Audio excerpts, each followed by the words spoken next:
A digital billboard in Times Square blares an ominous message. Why warn Americans about an impending nuclear apocalypse? Because of two bills in the House of Representatives.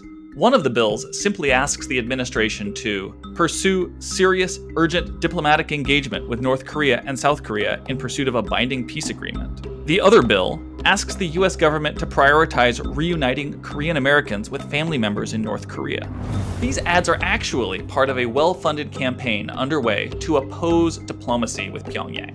Led by a network of pressure groups with deep pockets that are aligned with CPAC, the Conservative Political Action Conference, the effort originates with one individual, Honolulu resident Annie M.H. Chan.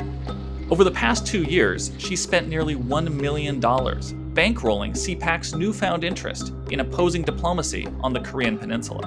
Most significantly, Chan founded a media outlet that amplifies outlandish conspiracy theories about North Korean and even Chinese interference in South Korean and US elections, baseless accusations of election fraud that were later repeated by Donald Trump and his supporters in the aftermath of the 2020 US election. In one instance, Chan claimed that North Korean espionage and youth members of the Chinese Communist Party were responsible for sabotaging Trump's June 2020 political rally in Tulsa. It was actually teenage K-pop fans and users of the TikTok social media platform who claimed responsibility.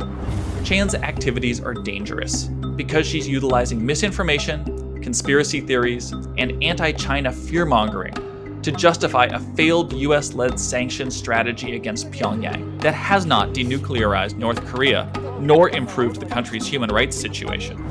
It's yet another example of how a deep-pocketed individual can inject hawkish, militaristic, conspiracy theory-laden, and even apocalyptic views of US foreign policy into the political discourse, while avoiding public scrutiny.